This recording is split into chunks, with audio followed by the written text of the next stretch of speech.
Good morning on this brisk, cool Colorado morning where I'm going to talk all about what it feels like to cut compulsions, why our belief systems will not change until compulsions start to come down, why a lot of people, not everyone, but a good amount of people will work on the theory. So they'll start reading the books on the reading list and they will understand conceptually what the fears are, what their belief systems are in their life that keep them stuck, but then they continue in behaviors that will keep them in the OCD cycle or any anxiety cycle or really any life cycle. This goes way beyond just OCD and anxiety recovery. This is really anything.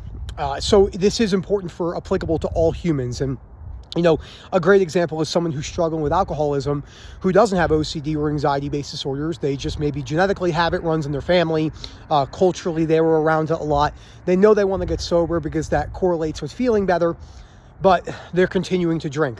So you can change your perspectives all you want on why it's important to stop drinking and good for your health, etc. But unless you change your behaviors, not much is going to change. It's just the reality of life. So it's important to cover that. Look for that What's Up link down below. Message us right away. We can get you in pronto. Like I said, I always say we work with people all over the world. So if translators are needed, we can do that. And then we have the webinars every 8:30 p.m. UK time on Tuesdays. And I'll let you guys know more about the conference whenever we get more details on that, which will be a lot of fun. So the most important thing to cover is, as I always say, that, the three letters, right? ERP, it's just exposures. All it is exposing yourself to your fears. It's nothing fancy. It's been around for thousands of years. It's been around since Greco-Roman philosophy. It's been around since Eastern philosophy, Taoism with the Buddha. It's not a new concept. People have repackaged everything over the years. Like I always say, there's like 5 things in this life that matter from a perspective of changing things. Consistency, discipline, habit, it's really nothing too crazy, but we get stuck in this world of like, oh, there's a lot of other little tips and tricks that we have to do to change things. Might be really loud on this road. I'm going to talk loud because I'm walking when the schools are dropping their kids off at school and people going to work. I usually never do videos this early, so we'll see how it goes. We're trying to repackage a bunch of stuff from years and years and years when it comes to cutting compulsions, and these principles have been around for a really, really long time. Like I said, I don't believe that you need any sort of cues. I don't believe you have to rewire your brain in the way that books make it out to be. What matters is if you have a habit, you're more than likely, if you've been doing a bad habit for a while, we'll call this a compulsion, an avoidance behavior, a reassurance seeking, a venting, the chances are you're going to continue to do those things for a long time. You're more than likely not going to be able to cut them cold turkey because of how it feels so real in the mind. I'll give you an example. Many people know I talk about it. I've been around addiction my whole life. Most people I talk to who have come out the other side of hard drugs, most heroin addicts take, I think, somewhere around 30 relapses if they live to get full-time sober. Alcoholics, the same thing. Sex addiction, probably the same thing. Pornography, food addiction, et cetera, et cetera. Whether we call them addictions or not, because then people will argue about the minutiae details. It just takes a while to cut habits. It doesn't take 30 days. I hear stuff like this all the time. I work with humans more than most on a psychological level, so I hear, most habits are changed in 30 days. Simply not true. I've been around this far too long. Rarely do I see people make good, strong, habitual changes in 30 days. Is it possible? Sure, most people will not. I really like what Ray Dalio says, where he says it really does take, once you get consistent with a habit, it usually takes about 18 months to 2 years for that habit to become more of a substantial part of your life. I could say that pretty confidently. I haven't used adult websites coming up in 2 years now, and it's a whole lot different than even 8 months in. Even 6 to 8 months in, because it was such an avoidance compulsion for me, I still had a lot of pull on it. At 6 to 8 months, even though I wasn't watching it every single day. So it's just not as simple as, 30 days. Everything we wish as a society, most of the books right now about behavioral changes, non-OCD or not, are giving us these like really fairy tale-ish lenses of like, oh, just, if you floss for 30 days, it will be a habit. No, it won't, because most people don't floss. So definitely not as simple as that. And we know that because we see it all the time. So that's one thing to remember. Now, when you're doing automatic mental compulsions, which is the majority of you pushing away automatic rumination. So remember, rumination is primarily automatic. As I always say, it's a symptom. Trying to outright stop all of your rumination is a compulsion in of itself. So that's something that many people do. They're trying to stop rumination. I always use the example as like you break your leg, you can't look down and scream at your leg to not be in pain. Your leg will no longer be in pain when your leg is healed. For females to relate to, I use the menstrual cycle. You're not going to be able to be in the middle of a three days into your menstrual cycle and say, stop being in hormonal swings, stop being in pain, stop having bloating, stop having all the other symptoms of your menstrual cycle, fatigue, whatever comes with it. That's not going to happen until the menstrual cycle has come to an end. So you will be doing tons of automatic compulsions mental in your mind all day, every day, for a very long time. No timeline on that, but usually expect it to be there for a couple of years if you're really working on breaking down fears of rejection, societal fears, etc. So it does take time to get to a baseline of peace, as we call it, and you will have mental automatic rumination and compulsions the entire time, more than likely. That will wax and wane. You're not going to be chronically suffering the entire time, but you're certainly not going to be better off the bat 100%. That's a huge mistake that many people make. I made that mistake. Many of the people I work with make that mistake. So when you're cutting compulsions, it's going to look a lot different than the social media posts make it out to be. I'll give you a really blunt, straightforward answer of how it feels like when you're cutting compulsions. It feels absolutely fucked. That is the only way I can say it. And that means the outward compulsions, the avoidance behaviors, the venting. So I've had people over the years, hundreds of people, they say something like, yeah, I think I vent a little bit. I don't think it's that big of a problem. And I'll say, this is one thing, by the way, one thing. I'll say, well, why don't you try to not vent and just see how it goes? 6 days later, they message me like clockwork and they say, oh my gosh, I feel like my skin is going to explode. I like how Momin put it, like you're a rocket ship that's about to blast off into outer space, like a NASA rocket ship. That's what it feels like. You'll have so much anxiety in your body.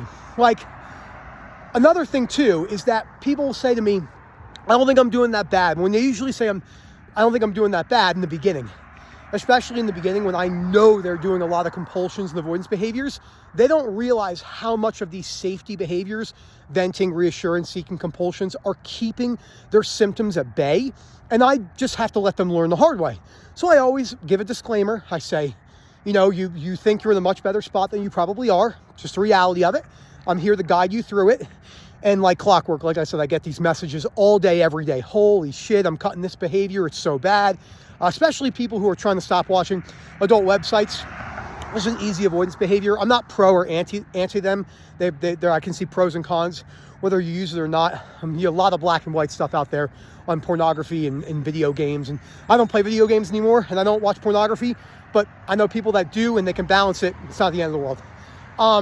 Life cannot all be about perfection and living this optimal life, because that's a big, big problem where a lot of other compulsive behaviors come from. That's a whole nother story. I'm going to do a video on that, breaking down a lot of these gurus and these scientists that we see on social media and why they're really, really, really bad. And I used a good analogy for Rob the other day. Sometimes the most well-intentioned individuals that have no maliciousness behind them, because they're not really thinking deep about what they're saying, they're creating a lot of problems for society, like the sugar myths and the alcohol myths and the caffeine myths, etc., etc. So when you're cutting those compulsions in your mind, it is going to feel something very, very, very fierce, like you've never experienced anything in your life before. If it wasn't like that, the disorder wouldn't be as much as the disorder that it is. It would be a lot easier than this, but it's not. Morning. How are you? Enjoying that brisk morning? So, yeah, it's cold as shit. So that's one thing you really want to think about, because if you're going into this process of cutting compulsions with the mindset it's going to be easier than you think it is, you're going to be in for a rude awakening. OCD is more than likely going to be in one of the hardest things you've ever done in your life, up there with a cancer diagnosis and losing children. There's no comparative here, but it's going to be very difficult. For some people, like myself, it was by far the hardest thing I ever went through in my life, much harder than losing my father. I mean, losing my father was hard, but cutting compulsions and trying to change my belief systems that have been around since I was a kid was extremely hard. So, if it was easy, then people would be able to change their perspectives on their deepest core fears surrounding it. The best way to say it is there's a reason why public speaking is the number one fear. more so than the fear of death. I'm pretty sure on that, and based off rejection. That's how hard people are afraid of rejection. We have something inside of us, innate and biological, when it comes to these type of avoidance behaviors, because like I've never struggled with speaking. I was a tour guide for years at Jersey. I've never really struggled with speaking to people, men, women, sexual partners. But sometimes, like I had to give a speech a year and a half ago to a room of 50 people, covering for my wife. And I knew some of them, as I was walking up to give the speech, I definitely felt my heart start racing. And I don't have any fears of being rejected in that sense whatsoever. But it just shows you that there are things that are going to happen. Kind of how Claire Weeks talks about, you'll still probably wake up with some anxiety sometimes. That happens to me. Every once in a while, I'm jolted awake by anxiety, but I'm not afraid of it, so it doesn't happen all the time. And even if it did happen all the time, still not the end of the world. So that's what it's going to feel like in your mind. It's going to feel very similar to cutting a hard drug if you don't treat compulsions and avoidance behaviors like a hard drug. And I get it. I have all the empathy and sympathy in the world for everyone going through this journey. I don't make fun of people. I don't put them down because of this, because one of the biggest mistakes that I made was once I started to get better, which is a common human trait, takes another level of acceptance. It's very easy to forget that you were the student at one time.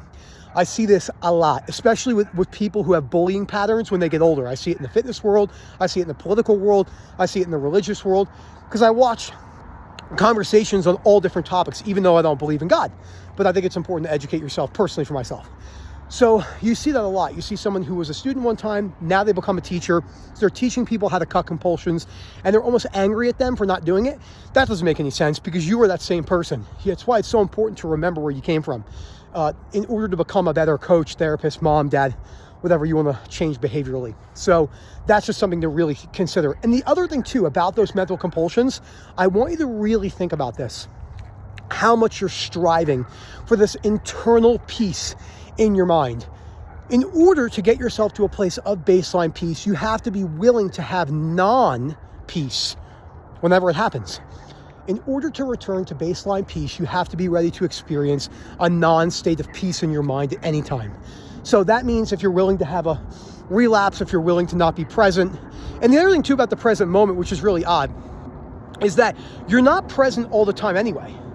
So that's another myth that many people get stuck on, where they're trying to force the present moment, and they try to say, you know, you can force that. Well, you can't. Even I would have to imagine, even Buddhist monks, even Taoism, in some of the monasteries around the world in Eastern philosophy, even them, those individuals are not 100% present at all times, because that's not how the mind works. You know, we call it the flow state, right? Taoist flow state, which I love all the principles of the flow state. And I have felt the flow state in many different ways: exercise, hiking, writing articles, smoking a cigar, and talking to people. The difference is I'm not looking for the flow state. I think that you can't look, because trying to force a flow state is an oxymoron. So that's part of the cutting compulsions route, where you're cutting compulsions, and if you're looking for the peace that cutting compulsions will come with, you just create another compulsion. So you cut a physical compulsion. Now you have a new compulsion of constantly monitoring how you feel, which is primarily automatic. This is why most people don't really understand the OCD process, because in the mind of the non-sufferer, they cannot grasp that this is so automatic, because they get frustrated, right? They're like, well, you know, maybe they're not doing it properly, or maybe this and that. It's like, well, that's not really the case. What's happening is you're not explaining it properly, and you're telling them to cut rumination. So always be aware of that. I throw that tidbit in almost all my videos, where there's no such thing as being able to cut rumination in the way that most people say. There's a large amount of analyzing, throwing gasoline on the fire, and I know it's repetitive, and I know I said this a lot in my videos, but it is really important to cover it again and again and again, because it kept me stuck for so long. The number one biggest difference I ever made with my sensory motor, outside of changing my belief systems about my perspectives and my worst case scenarios, was extremely taking the foot off the gas. That was a huge one for me, because my foot was all the way pedal to the metal. So I hope you guys enjoyed this video. Just remember, I know it sounds really, really funny when I say it in that blunt way, but cutting compulsions will feel absolutely fucked. And then on top of that, it's not that, it's more than that, right? I said it in like a catchy, funny way, but it's going to feel, slightly torturous in your mind. It really does. The constant turmoil, the super increase of symptoms, expect morphing themes to happen at 100 miles an hour, old themes to resurface, new stuff coming up. Remember, there's really only about 4 or 5 core fears. Like the fear of rejection is POCD, harm OCD, cheating, moral responsibility, moral scrupulosity, God, etc. So, and then, public speaking, body dysmorphia, there's really not that many core fears. The fear of being alone, also all the ones I just said, what if I go to jail, etc., etc. So just be aware of that. You're not going down the rabbit hole, compulsively looking for all these different answers. It's really like fear of being alone, fear of being rejected, being a bad person, fear of being stuck forever, fear. Fear of being alone is the fear of being in the wrong relationship because you're afraid you're in the wrong relationship and you'll be alone. I can really bring it back in a flow chart to like 4 or 5 core fears. But that doesn't mean there's all these not different lashing mechanisms in the mind. That's what to expect. Look for that What's Up link down below. Let me know what you think. We can get you in right away. Remember, What's Up is what we use to conversate between all the coaching calls. And right now we use Skype. A lot of people have been asking me about how the webinars work. If you buy some of our packages, you can do individual. They come with webinars set, and Phil and Rob work all it out on the booking side. And then we send you a link, and then that link will get you directly in to that. So hope you guys enjoy. And as always, enjoy the rest of your day.